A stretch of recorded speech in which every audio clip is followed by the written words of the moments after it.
ख्रिस्टनियाव अनज्लायग्रा आंनि भिडिअखौ नायगिरिफोर गिबिसिनथारावनो सोरगोआव थानाय आफा इसोरखौ आङो बे समाव हाजासे हामबाय होनग्रोबाय। बेजों लोगोसे जायफ्रा दायो गावसोरनि बेसेन गोसा समफोरखौ गारनानै आंनि बे भिडिअखौ नायगासिनो दङ, नायगिरि बयनिसिमबो फोरबो जिसु ख्रिस्टनि मुङै आंनि अननाय आरो खुलुमहरनायखौ साफ्रोम भिउवारफोरनिसिम आं बे समाव जासिहरग्रोनाय जाबाय। अनसायग्रा आंनि भिडिअखौ नायगिरिफोर, बे भिडिअनि गेजेरजों नोंथांमोनजों मोननै पॉइंट बा मोननै बाथ्राफोरनि सायाव नोंथांमोनजों आङो रायज्लायनो बा नोंथांमोनजों मोजां गाज्रि दिनै आङो शेयार खालामनो सानदों। नाम्बार 1आ बेनो जाहैबाय दानि जोंनि हादराव सोलिबाय थानाय जे घटनाफोर, आरो नाम्बार 2 पॉइंटआ दिनै बेनो जाहैबाय जे जोंनि देशआव जोंनि ख्रिस्टियान बिदा फंबाय बिमा बिफाफोरखौ नासयनायनि सायाव नोंथांमोनजों फंनैसो दिनै शेयार खालामनो थाखाय बे भिडिअखौ आं दिनै लानानै फैबाय। बेनिखायनो आसा खालामो नोंथांमोना आंनि बे भिडिअखौ जोबजासे नायलांगोन, ओमफ्राय नायखांनायनि उनाव मिथियैफोरखौ मिथिनो मोनगोन होननानै नायगिरि साफ्रोमनिसिमबो आङो बेखौनो बरसा खालामहरबाय। अनसायग्रानि भिडिअखौ नायगिरिफोर, नाम्बार 1आ बेनो जाहैबाय जे जोंनि हादराव जोंनि देशआव बा जोंनि भारत देशआवहाय दिनै मा सोलिगासिनो दङ बेखौनो दिनै नोंथांमोनजों आं दिनै गिबियावनो दिनै शेयार खालामनो सानबाय। तो बेनि सिगां अनसायग्रानि भिडिअखौ नायगिरिफोर, सासे पास्टरनि गेदेर प्रफेसि होनाय जाफुंनायखौसो दिनै नोंथांमोनजों आङो गिबियावनो दिनै शेयार खालामग्रोनो सानदों। दा बे पास्टरनि नामानो जाहैबाय ना पास्टर बाजिन्दर सिंह, आरो बिथांखौ दिनै प्रफेट बाजिन्दर सिंह होननानैबो दिनै बिथांमोनखौहाय बिथांखौ दिनै जोङो बयबो मिथिनो मोनो आरो बिथाङा दिनै मिथिजायो। दा अनसायग्रानि भिडिअखौ नायगिरिफोर, बिथां प्रफेट बाजिन्दर सिंह बा पास्टर बाजिन्दर सिंहआ गाव जेलाव थाङैनि सिगां अर्थात 2024 आवहाय बिथाङा बेबायदि प्रफेसि होदोंमोन, आरो बे प्रफेसिया दिनै जाफुंबाय। अनसायग्राफोर, तो बिथाङा मा प्रफेसि होदोंमोन होननानै बुङोब्ला बिथांनि प्रफेसिया दिनै बेनो जाहैबाय जे बिथाङा गावनि प्रग्रामावहाय जे बेबायदि खोथा बुंदों बा प्रफेसि बुंदोंमोन जे चाइना आरो पाकिस्ताना लोगो नांनानै जोंनि भारत देशखौहाय आक्रमण खालामगोन बा खालामगोन होननानै बिथाङा दिनै बेबायदि प्रफेसि होदोंमोन। आरो बिथाङा आरो बुंबावदों, आरो जोबनायाव जोंनि भारतखौ बा जोंनि भारतआ देरहागोन होननानै दिनै बिथाङा बेबायदि प्रफेसि होदों। तो अनसायग्रा आंनि भिडिअखौ नायगिरिफोर, बेखौनो दिनै नोंथांमोनजों आङो शेयार खालामनो सानदों। दिनै पाकिस्तान आरो जोंनि भारतजों दिनै मा घटनाया दिनै जामारबाय ना। चाइनाया बिथांमोनखौ दिनै हेफाजाब खालामदों पाकिस्तानखौहाय, आरो बे दिनै घटनाया जे बाजिन्दर सिंहनि जे प्रफेसि, बे प्रफेसिया दिनै जाफुंबाय। अनसायग्रा आंनि भिडिअखौ नायगिरिफोर, जानो हागौ नोंथांमोनाबो बे पास्टर बाजिन्दर सिंहनि बा प्रफेट बाजिन्दर सिंहनि प्रफेसि होनायखौ ससियेल मिडियानि गेजेरफोरजों गोबांथार नुबाय। अब्लाबो नोंथांमोनजोंहाय जेसेबां आंनि साबस्क्राइबार्सफोर बा भिउवार्सफोर दङ, बे प्रफेसि जाफुंनायखौनो नोंथांमोनजों दिनै आङो शेयार खालामदों। दिनै जोङो नुनो मोनदों आरोखि ना, निउसफोरनि गेजेरजों जों खोनानो मोनदों, मिथिनो मोनदों, नुनो मोनदों ससियेल मिडियाफोरनि गेजेरजों जे पाकिस्ताननि जोंनि देशखौ, जोंनि भारत देशखौ गाग्लोबहरनाय गोबांथार ड्रन, गोबांथार बायदि रोखोम बमा बेरफ्रुग्राफोरखौहाय दिनै मा लाखिनो हादों, होबथानो हादों। आरो दिनै बेल' नंबावा, जोंनि भारत देशा बिथांमोनखौहाय, दैट मिन्स पाकिस्तानखौहाय दिनै मा खालामनो हाबावदों, फेजेननायनि लामायाव दिनै थांबावबाय बा मा खालामबावबाय, फेजेनबावबाय होननानैबो दिनै जोङो दिनै बुंनो हाबावो। अनसायग्रा आंनि भिडिअखौ नायगिरिफोर, दिनैनि बे जे घटना, दिनैनि बे जेनाखि सिचुवेसनखौ दिनै नायोब्ला, तो बे समावहाय अनसायग्रा आंनि भिडिअखौ नायगिरिफोर, नोंथांमोननो आङो बे प्रफेट बाजिन्दर सिंहनि बा पास्टर बाजिन्दर सिंहनि प्रफेसि भिडिअ क्लिप दिनै आङो लानानै फैदों। नोंथांमोना गिबियावनो बेखौ नायनानै लाग्रोबानो जाबाय। मैंने देखा फिर कि भारत के ऊपर अटैक कर रहा है पाकिस्तान और चाइना। हो सकता है कि इस साल में, ये 2025 में पक्का करेगा।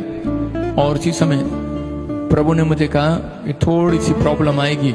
लेकिन भारत जीत जाएगा यीशु मसीह का नाम।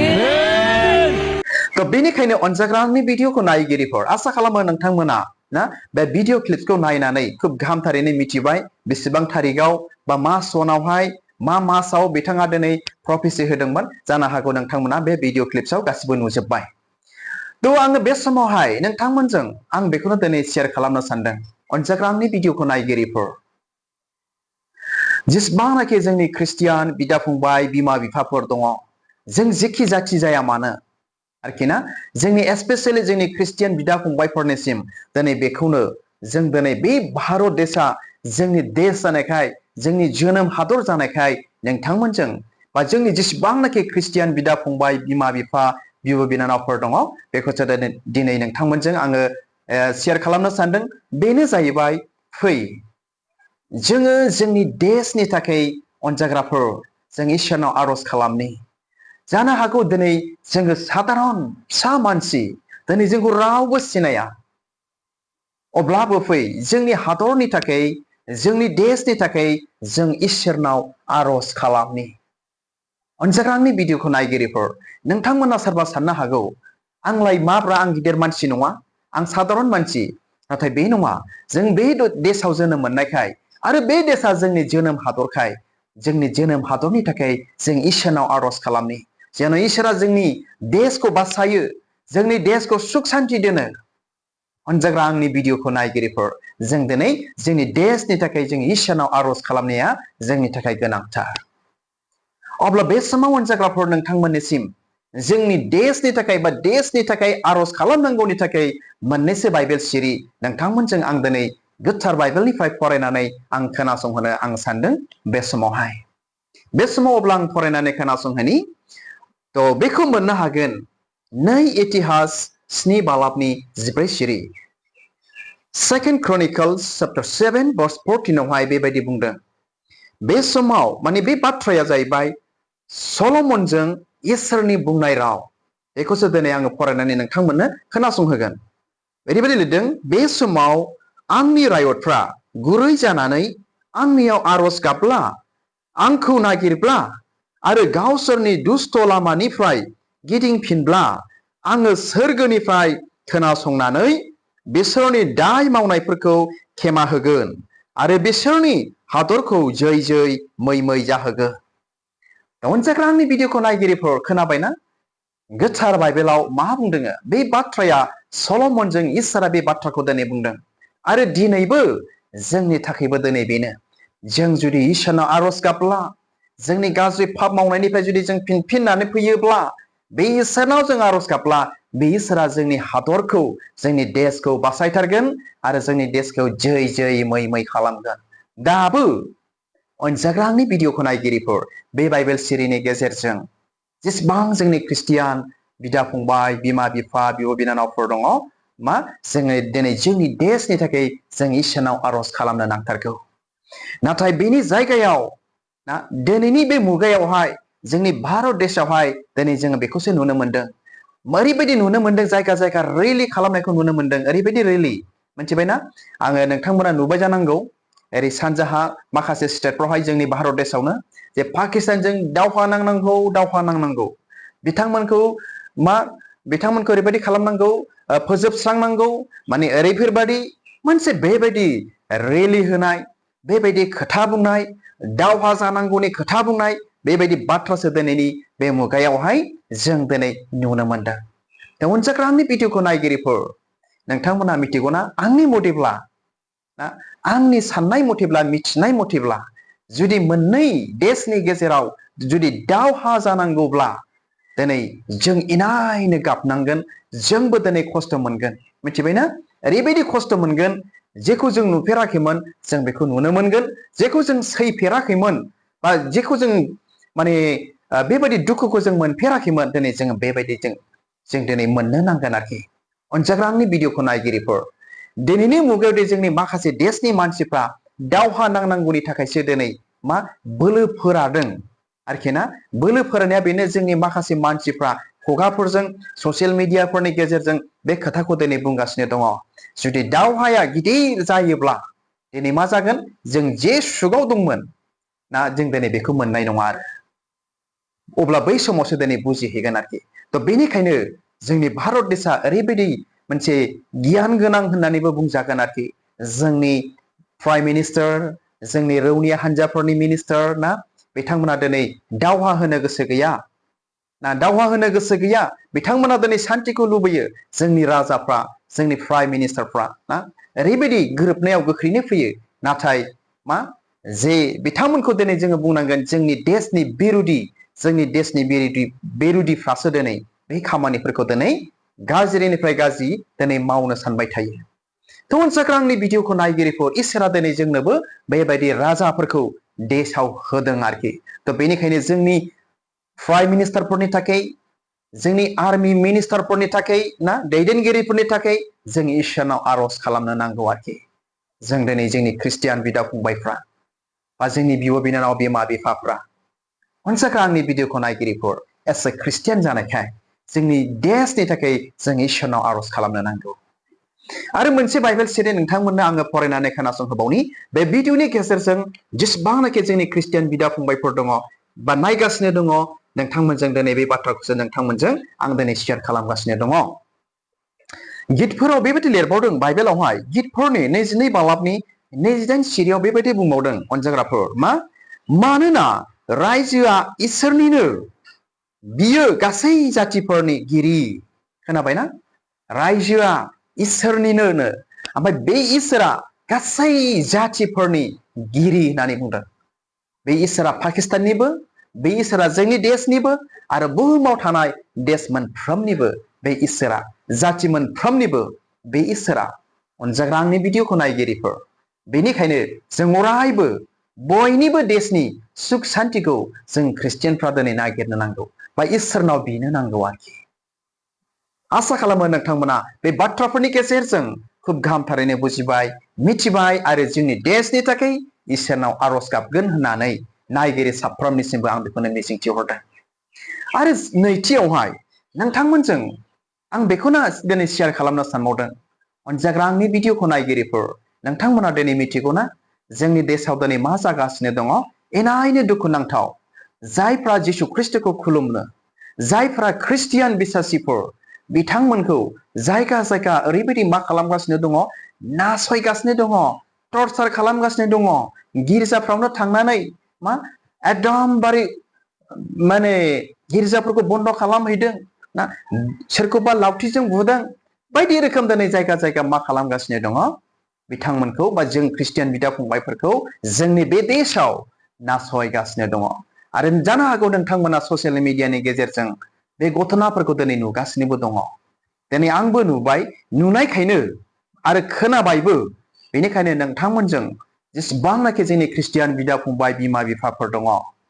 बा जायफ्रा दायो आंनि बे भिडिअखौ नायदों नोंथांमोनजों दिनै बेखौनो आङो शेयार खालामदों बा रिक्वेस्ट खालामो फै जोंनि देशआव थानाय जोंनि ख्रिस्टियान बिदा फंबाय बिब' बिनानाव बिमा बिफाफोरनि थाखाय जों इसोरनाव आर'ज खालामनि आरो जायफोर नासयग्रा बे नासयग्रा बिथांमोननि थाखायबो जों इसोरनाव आर'ज खालामनि अनजाग्रा आंनि भिडिअखौ नायगिरिफोर जेन' इसोरा बेफोरनिफ्राय गावनि बिसाफोरखौ नेयो बासायो ना जायफ्रा नासयग्रा बिथांमोननोबो मोजां साननो हनो हानाय मोजां गियान दिनै बिथांमोननोबो होयो मानोना जोंनि भारत देशआव बेबायदि जोंहा लिरजानाय दङ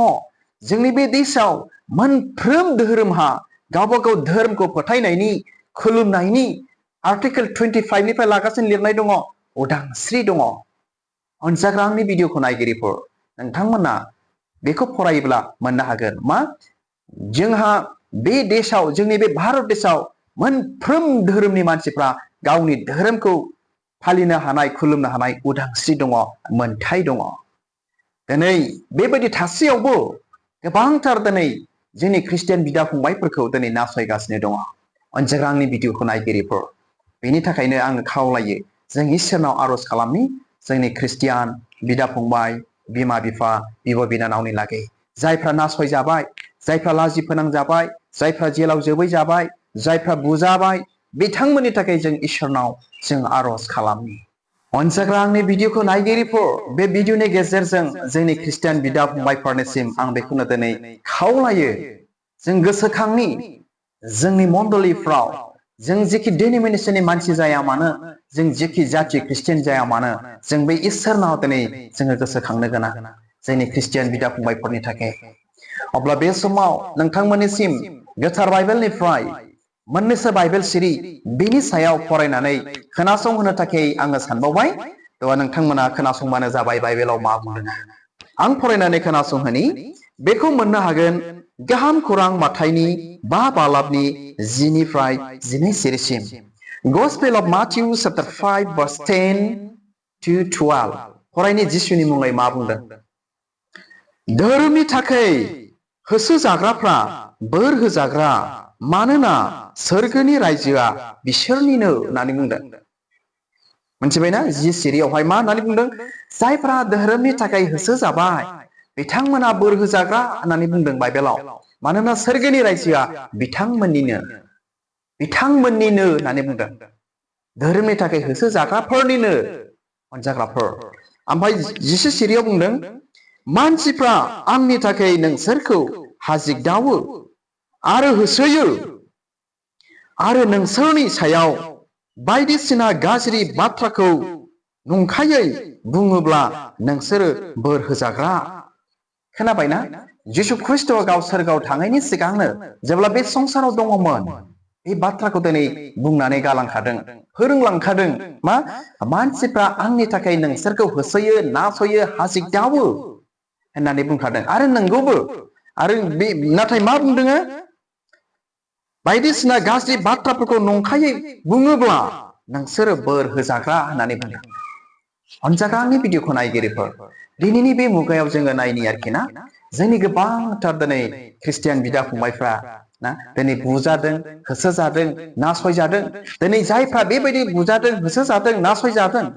आरो दिनै बेबायदि कन्डिशनाव गोलैनाय मानसिफ्रा सोरबा जुदि आंनि बे भिडिअखौ नायदोंब्ला नोंथांमोना थारैनो बोर होजाग्रा अनजाग्राफोर आरो सोरगोनि रायजोआ नोंसोरनि बाइबेला दिनै जोंनो बेखौ रोखायै मिथिहोदों आरो जिसु ख्रिस्ट'आ गावनि खुगाजोंनो दिनै बे बाथ्राखौ बुंदों बेनिखायनो जायफ्रा होसोजादों जायफ्रा नासयजादों बुजादों नोंथांमोना लाजिनांनांगौनि खोथा गैया आरो नार्भास आरो दुरबल जानांगौनि खोथा गैया मानोना नोंथांमोना बोर होजाग्रा अनजाग्रा आंनि भिडिअखौ नायगिरिफोर आरो जोबनायाव मोनसे बाइबेल सिरि आङो फरायनानै खोनासंहोबावनि बेनि सायावनो बेखौ मोननो हाबावगोन आरोबाव गाहाम खौरां माथाइनि 5 बालाबनि 44 सिरि Gospel of Matthew chapter 5 verse 44 बेबायदि बुंबावदों आन्थाय आङो नोंसोरखौ होनो नोंसोरो गाव गावनि बिसारोफोरखौ अन नोंसोरखौ साव होग्राफोरखौ बोर हो नोंसोरखौ मुगैग्राफोरनि सायाव मुगैग्राफोरनि लागै मोजां खालाम आरो नोंसोरनि सायाव गाज्रि खालामग्राफोर आरो नोंसोरखौ होसोग्राफोरनि सायाव बा होसोग्राफोरनि लागै आरज खालाम खोनाबायना मा होननानै बुंदों अनजाग्रा आंनि भिडिअखौ नायगिरिफोर आसा खालामो नोंथांमोना बे बाइबेल सिरिखौ खुब गाहामथारै खोनाबाय नोंसोरखौ मुगैग्राफोरनि लागै मोजां खालाम आरो नोंसोरखौ बा नोंसोरनि सायाव गाज्रि खालामग्राफोर आरो नोंसोरखौ होसोग्राफोरनि लागै आरज खालाम होननानै बुंदों बेनिखायनो जों दिनै आरज खालामनो गोनांथार जों दिनै आरज खालामनांथारगौ जायफ्रा जोंनि थाखाय गाज्रि खालामदों जायफ्रा दिनै जोंनि ख्रिस्टियान बिदा फंबायफोरखौ होसोदों बिथांमोननि थाखाय जों इसोरनाव आरज खालामो जेन' इसोरा गावनो बिथांमोननि जायफ्रा नासयजाबाय जायफ्रा जेलाव जोबनानै दोनजाबाय बिथांमोननि जानानैनो दिनै मा मावो दावहा नाङो आं बे खोथाखौ बुंगोन बा खामानि मावो सहाय खालामो अनजाग्रा आंनि भिडिअखौ नायगिरिफोर बे भिडिअनि गेजेरजों जोंनि ख्रिस्टियान बिदा फंबाय जायफोर दायो नायगासिनो दङ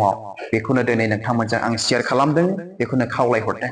आरो बेजों लोगोसे जोबनायाव जों गोसोखांबावनि जे पास्टर बाजिन्दर सिंह बिथांखौबो जेलाव जोबनानै दङ बिथांनि थाखायबो जों गोसोखांनि मानोना बिथांमोना इसोरनि हाबा मावग्राफोर जों जेखि डिनोमिनेसन जाया मानो जों जेखि जाथि जाया मानो जोङो बे इसोरनिनो जों बयबो अनजाग्रा आंनि भिडिअखौ नायगिरिफोर थ' हामबायसै आसा खालामो नोंथांमोना बे भिडिअनि गेजेरजों जे जोंनि देशनि सायाव दिनै गेदेर प्रफेसि बुंनानै गालांदों आरो दिनै जाफुंदों बेखौ खुब रोखायै मिथिबाय आरो बिथांनि थाखाय आरज खालामगोन होननानै आङो बेखौ खावलायबाय आरोबाव जोंनि देशाव थानाय जोंनि भारत देशाव थानाय ख्रिस्टियान बिदा फंबायफोरनि थाखाय इसोरनाव आरज खालामगोन होननानैबो बे भिडिअनि गेजेरजों खावलायनानै दिनैनि बे गुसुं भिडिअखौ आं बेयावनो दोनबाय गोजोन्थों खुलुमबाय आरो इसोरा नायगिरि साफ्रोमखौ बोर होथोंसै